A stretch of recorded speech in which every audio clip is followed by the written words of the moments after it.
idéal pour pouvoir نبداو يجوا في هذا المنتخب ويبينوا les qualités تاعهم. La situation est plus propice aujourd'hui, ou surtout pour venir en équipe nationale, c'est tout un processus, notamment le scouting ou l'observation de اللاعبين. C'est des joueurs qui pour nous, ça fait très longtemps qu'on a نتبعوا فيهم. Et on a estimé que c'était le bon moment pour eux de venir en sélection. Ça, c'est la première étape pour eux. Mais le muhim ماشي هذا. Le muhim, c'est tout n'est pas encore arrivé pour eux. Évidemment que s'ils sont là aujourd'hui, c'est qu'ils ont évidemment des qualités. Ils ont montré qu'ils méritaient d'être observés et ils méritaient de rejoindre le groupe, ce groupe-là. Ensuite, il y aura, puisque je vais estimer peut-être être le plus difficile, on a vu des joueurs qui sont arrivés dans toutes les sélections au monde. On a des joueurs qui ont une sélection. On a des joueurs qui ont très peu de sélections.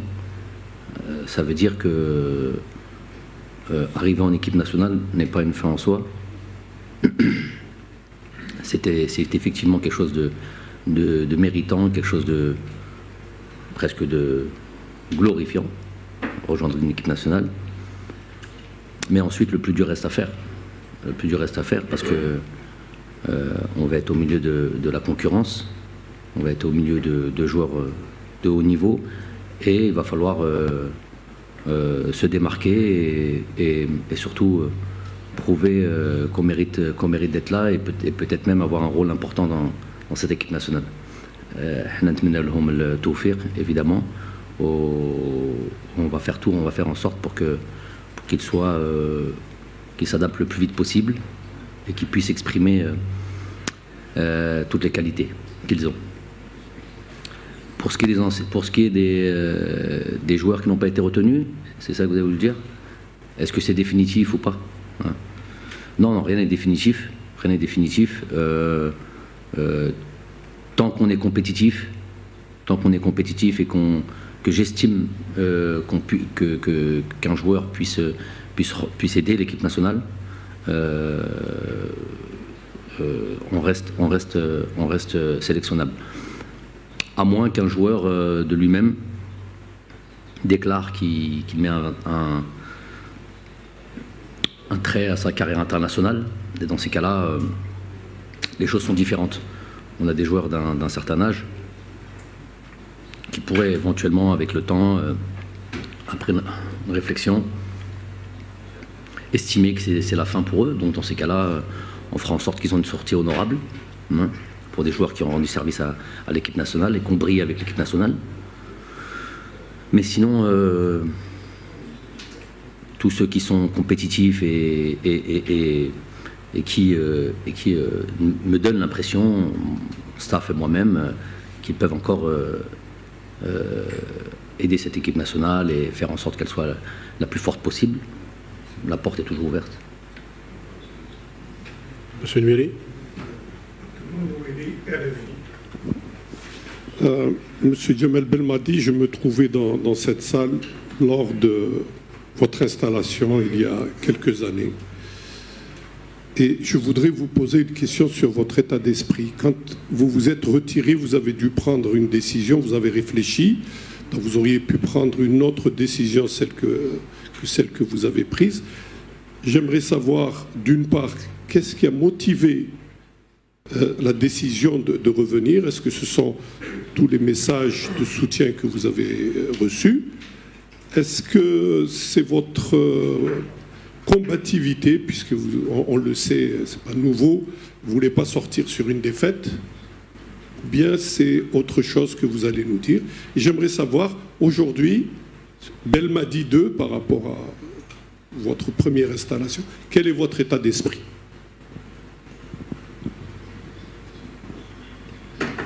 les messages dont vous parlez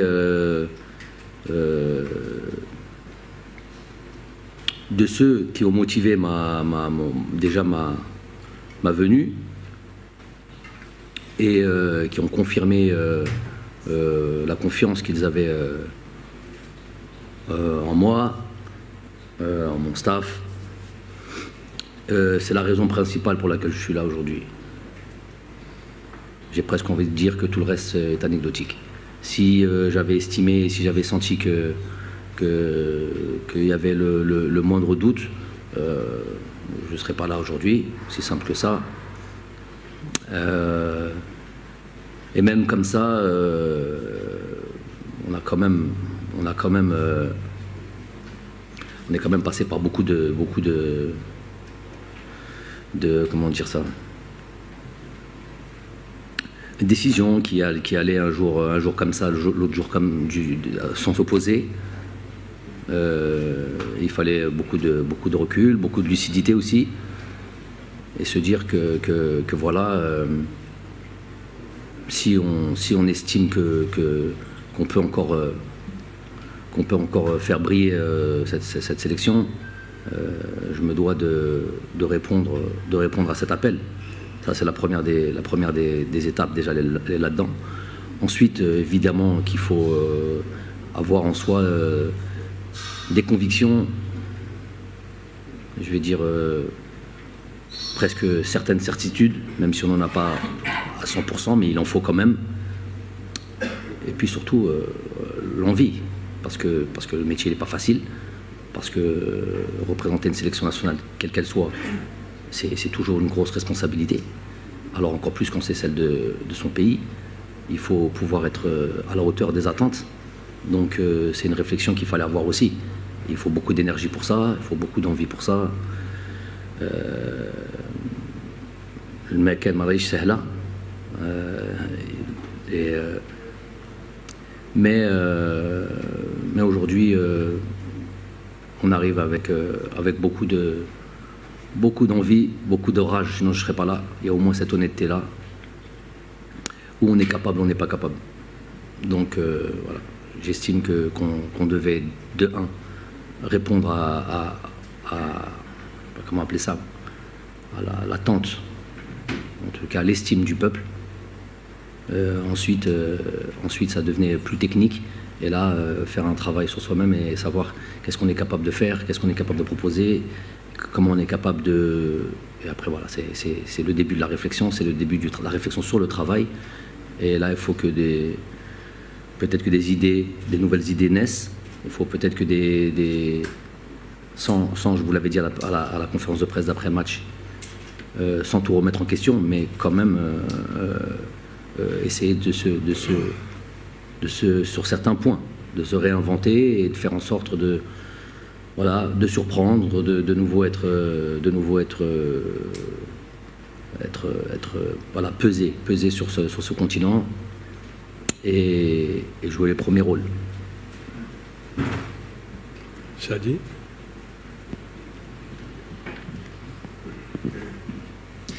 السلام عليكم كوتش شفيع سادي قناة الوطن وان تي في. كوتش تحدثت منذ قليل عن غياب بعض اللاعبين واللاعبين الجدد. نتحدث اليوم عن غياب أبرز عنصر في المنتخب الوطني الجزائري، عن رياض محرز أقصد. بخصوص رياض محرز، شفنا عبر بيان نشرته الفاف عبر موقعها الرسمي تمنات الشفاء العاجل للاعب. بالمقابل رياض محرز كان أنهى الموسم نتاعو مع السيتي دون إصابات خطيرة. ومن جهة أخرى شفنا تداول بعض الصور للاعب في مراكش كان يستمتع بالعطلة نتاعو. كوتش، ما تشوفش أن هذا راح يأثر ربما عن روح المجموعة، كون أن رياض محرز يعتبر عنصر أساسي داخل التشكيلة؟ وشكون تشوفوا ربما الأنسب اللي راح يتولى منصب قيادة المنتخب أو القائد اللي راح يكون قائد الفريق أقصد؟ شكرا.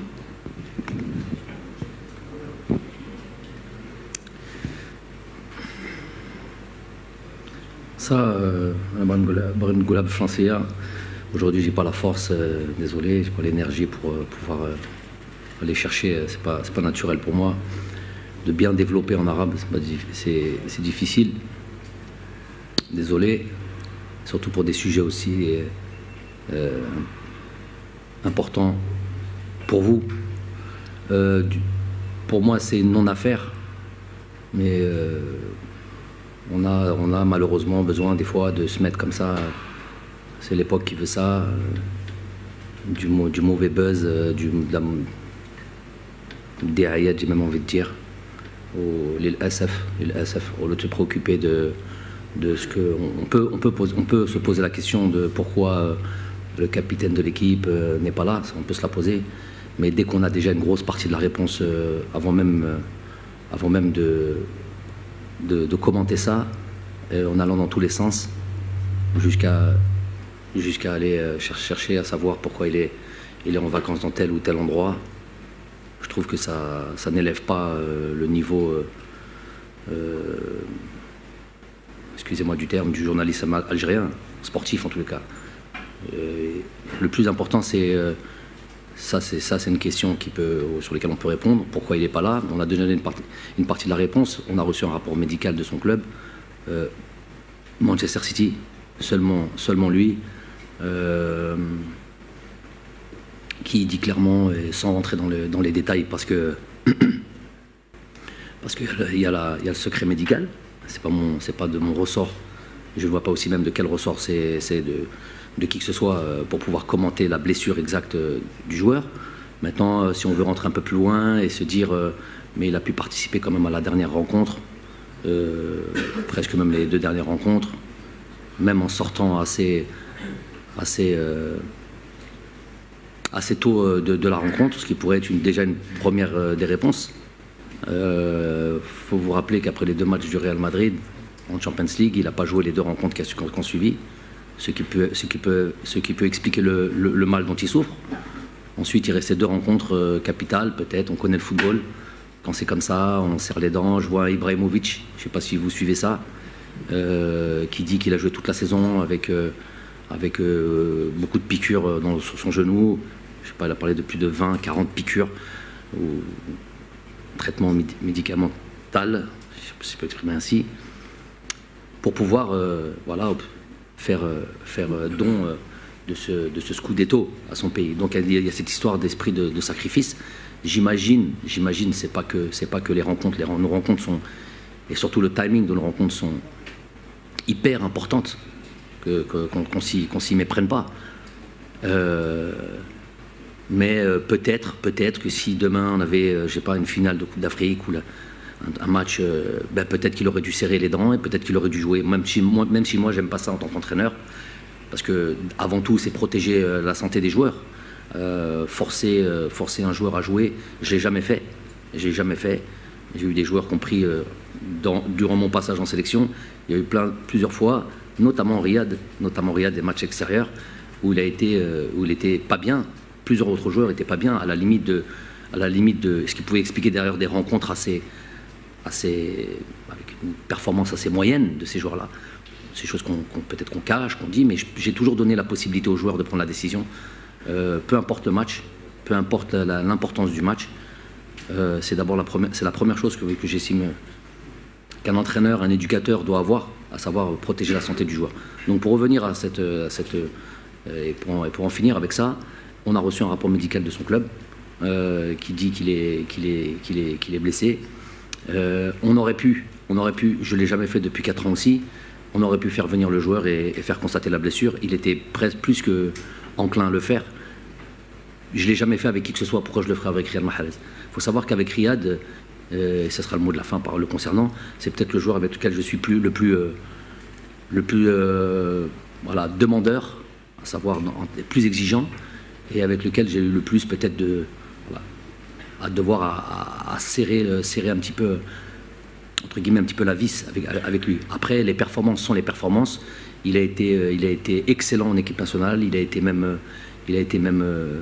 comment dire, capital sur certains matchs. Il en a fait d'autres qui sont un peu moins bien. Donc on mixe pas ça et ça. On ne mélange pas le fait voilà, qu'on estime que peut-être on attendait plus de lui sur certains matchs, notamment les derniers matchs, et le fait qu'aujourd'hui il estime qu'il est blessé et qu'il est en vacances. S'il est blessé, il a le droit d'aller là où il veut. C'est pas de mon ressort, ça ne devrait pas être le nôtre.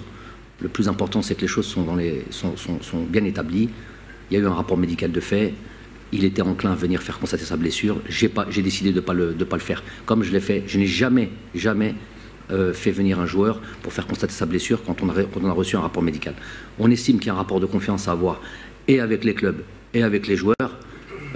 C'est pas aujourd'hui que ça va commencer à créer le doute ou à commencer parce qu'il n'y a pas lieu de le faire. Voilà.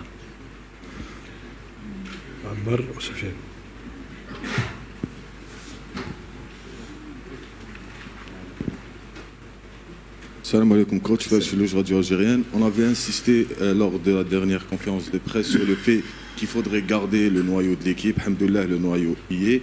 Là, on a 2 matchs et on a vu des surprises en Afrique. Donc, déjà, il faut éviter un scénario dramatique. Donc, il faut parler des 2 matchs contre l'Ouganda et la Tanzanie. Un mot sur ces 2 adversaires. Ouais, c'est le plus important. J'espère qu'on aura un 3e match. On travaille dur pour ça depuis pas mal de temps. C'est presque inquiétant comment il est difficile de se mettre d'accord avec des équipes et surtout les demandes des équipes avec lesquelles on travaille. Depuis plus d'1 mois, on reçoit des choses assez extraordinaires, des propositions extraordinaires, presque indécentes concernant notre pays, des choses qu'on ne peut pas accepter. Bon, je tairai là les détails, mais très difficile d'organiser des matchs. Après, nous, on a reçu... Je parle par rapport au 3e match qui me tient à cœur. Parce que on a 2 matchs de qualification de Coupe d'Afrique sur lesquels on veut évidemment, comme d'habitude, gagner et voilà, se qualifier le plus tôt possible, chose qui n'a pas toujours été le cas. Vous le savez, je n'ai pas besoin de vous le répéter. C'est chez nous, c'est devenu, depuis mon arrivée, en tous les cas, c'est devenu presque une... comment dire, une formalité de se qualifier à une Coupe d'Afrique. Ça n'a pas toujours été le cas. On en a raté plein ces dernières années.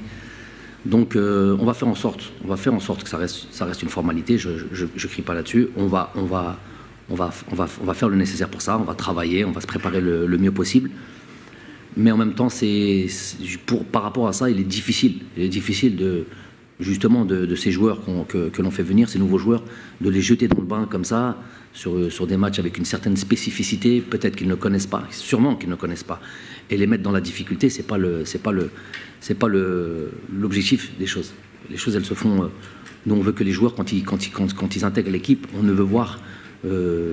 veut les mettre vraiment dans les meilleures conditions, pour qu'on puisse obtenir satisfaction, qu'on puisse voir comment le joueur peut s'exprimer, peut donner le meilleur de lui-même. Donc le but, c'est pas de les mettre dans des matchs où il y a un environnement particulier, où il y a une façon de jouer qui est particulière, qui est loin peut-être des standards du continent duquel ils viennent. La plupart, même ils viennent tous d'Europe. Donc je tiens à avoir ce 3e match parce que ça permettra là pour le coup de les voir tous, et puis dans des conditions plus tranquilles où il y aura moins de pression et qu'ils puissent montrer toute leur qualité. Donc on est en train de travailler jusqu'à aujourd'hui sur ce 3e match. C'est pas évident, je vous le dis, ça fait très longtemps qu'on bosse là-dessus et là je me rends compte que plus que jamais c'est pas évident. Je sais pas si c'est la période, je sais pas si c'est parce que c'est juste après, en période de vacances, je sais pas. Plusieurs raisons. Sur ces 2 matchs, l'Ouganda, on va commencer par déjà l'Ouganda, on va faire match après match. L'Ouganda est une équipe très accrocheuse. Si on voit sur leur campagne de qualification de Coupe du Monde, ils perdent un match contre le Mali 1-0, puis ils accrochent le Mali à domicile, ils font 0-0 je crois. Ils battent je crois le Kenya une fois, bref, ils font je crois 2 victoires, 1 défaite et le reste de matchs nuls. 1 victoire, 1 défaite, 3 matchs nuls. Donc et qui n'encaissent pas de but.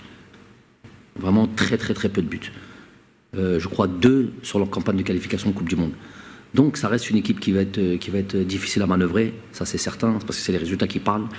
Quand on sait la qualité d'une équipe comme le Mali par exemple. Et donc c'est une équipe sur laquelle on va voir. Aujourd'hui de toute manière, on le sait tous, on le dit jamais assez. Le niveau, c'est vraiment rapproché. Il n'y a plus de petites équipes, on l'a tellement dit, ce truc, que c'est les faits qui parlent. On regarde encore la dernière compétition, la Coupe d'Afrique, qui a réuni 24 équipes, donc il y a quasiment toutes les meilleures équipes africaines qui sont là. On voit que les grosses équipes, nous-mêmes, on en a fait les frais. Le Sierra Leone, le Guinée équatoriale. Je parle de la meilleure équipe du moment, à savoir le Sénégal, qui gagne 1-0 sur son premier match contre, je ne sais plus qui. Le Malawi. Non, premier match Malawi. Non, c'est le dernier match. Le premier match c'est Zimbabwe, 94e, 97e minute, comme ça, penalty de Mané. Deuxième match contre la Guinée, mais la Guinée c'est une bonne équipe, la Guinée. C'est 0-0. Troisième match Malawi 0-0. Donc, et pour à la fin finir champion d'Afrique. Ça, c'est le meilleur exemple. Après, je pourrais en citer en pagaille. Donc, nous, il ne faut pas qu'on fasse. Nous, c'est sûr qu'on ne tombe pas sur une équipe. Pour moi, c'est très, très cohérent ce qu'ils font. Donc, il va falloir vraiment se préparer et se remettre dans l'esprit voilà, conquête et reconquête, j'ai envie de dire même. Et rien nous va être donné comme ça facilement. Nous sommes fâchés, on n'a pas obtenu ce qu'on voulait, on va revenir, on va gagner les matchs facilement. Non, non, non. Bien au contraire. Ça va être. Tout le monde va penser voilà, nous faire encore plus de mal. C'est normal. Tout le monde va nous rendre les matchs très très difficiles. Ça va être à nous de se montrer à la hauteur et de vraiment de relever la tête et de gagner tout simplement.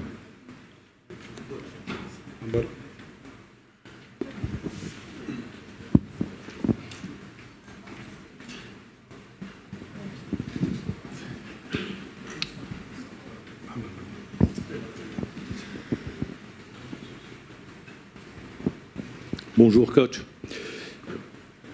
Coach, du côté de la stabilité a été choisie par rapport à ce qui pouvait entraîner une période de déstabilisation de l'équipe nationale. Vous avez décidé de rester. Je voudrais rebondir sur ce que vous avez dit, coach.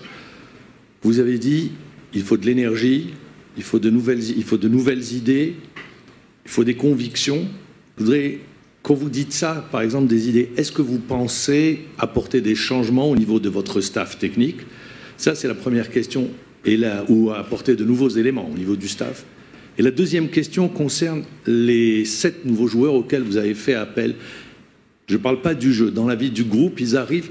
Qu'est-ce que vous attendez d'eux dans cette vie du groupe? Une nouvelle énergie, quelque chose de nouveau? Parce que c'est un nouveau cycle qui est enclenché. Merci. Pour ce qui est du staff technique ou staff médical, j'estime qu'on a des staffs compétents. Là-dessus, il n'y a pas un staff qui est compétent, qui est discret, qui est travailleur. Croyez-moi qu'on n'a pas attendu d'avoir la dernière désillusion pour se remettre en question. On se remet en question à chaque fois. Donc là-dessus, je suis pas. C'est pas là où le problème s'est posé. Tout le monde, leur CV parle pour eux, que ce soit le staff médical ou le staff technique. Leur envie est là, la compétence est là. Donc il n'y a pas à se tordre le cerveau dans ce domaine-là. Ensuite, ces joueurs-là, effectivement, quand on arrive dans un groupe, on est généralement un petit peu timide. Donc déjà, on va faire en sorte qu'ils puissent s'intégrer le plus vite possible. Il y a des joueurs qui sont là depuis 4-5 jours. Parmi les nouveaux, il y en a eu au moins 2 qui sont venus bosser un peu plus tôt que prévu. Et puis on peut s'apercevoir, voilà, la glace a été brisée rapidement. Voilà, ils vont faire en sorte, chacun sa personnalité, chacun son caractère, on va faire en sorte qu'ils s'expriment le mieux qu'ils peuvent, le plus naturellement possible, pour pouvoir tout de suite être voilà, dans le jeu, dans le groupe. C'est une sélection nationale aussi, c'est pas un club. Donc la sélection nationale, par définition, il y a du mouvement, ça change, c'est pas toujours pareil, même si la plupart du temps il faut et il y a un noyau dur, on peut pas changer tout un squad ou tout un groupe d'une date FIFA à une autre. Mais voilà, on est habitué à ce qu'il y ait des nouveaux.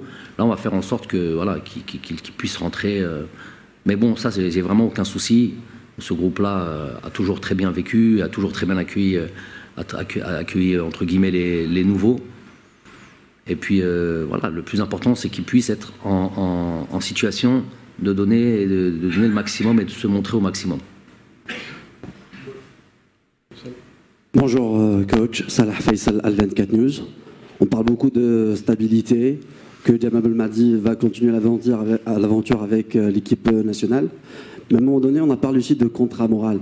Il y a un contrat en papier qui prendra fin à la fin de décembre. Et pour fixer des objectifs avec la fédération algérienne, je pense qu'il faudra un contrat, un vrai contrat, on va dire. Est-ce qu'il y a eu une prolongation de la part de la fédération algérienne de football pour M. Jamal Belmadi? Ça, c'est une première question. Et la deuxième question, ça concerne le joueur Ben Ayed, le joueur d'entente décisif. Vous allez le voir au Caire. Un mot sur le joueur. Merci beaucoup. Bon, Ben Ayed, c'est pour ça le plus important. Ben Ayed, c'est un joueur que je connais depuis pas mal de temps. Je ne l'ai pas découvert ici à Sétif. Je l'avais déjà vu quand je jouais au Paradou. Bon,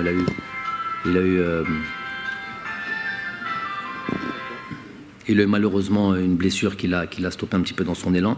Je pense qu'à ce moment-là, pour en avoir discuté avec son président à l'époque, il était en phase de partir pour l'Europe, Belgique ou un truc comme ça.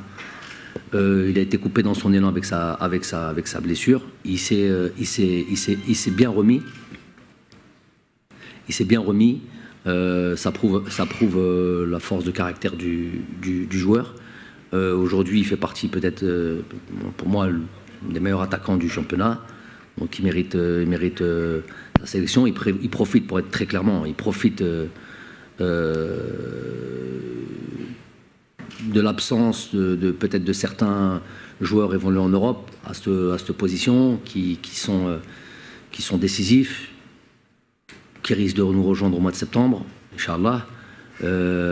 Mais chacun le football est fait d'opportunités. Il aura l'opportunité, j'espère surtout si on a ce troisième match, de pouvoir démontrer qu'il a le niveau international, parce que ce n'est que ça à la base. Briller dans son club, c'est une chose.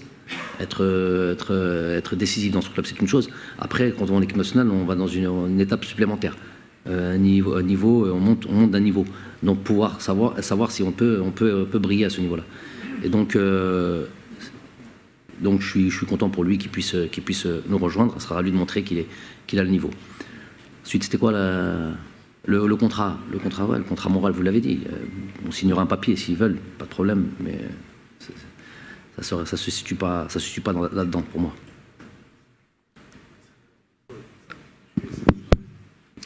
Confrère, consoeur, coach, le chargé de communication, bonjour Azul Flower. Donc moi je préfère parler du fond. Le fond, c'est que un nouveau challenge qui commence pour vous, coach, malheureusement qui intervient dans un contexte d'anarchie, où ce stage intervient au même moment où le président de la fédération a été forcé de démissionner. Donc, ironie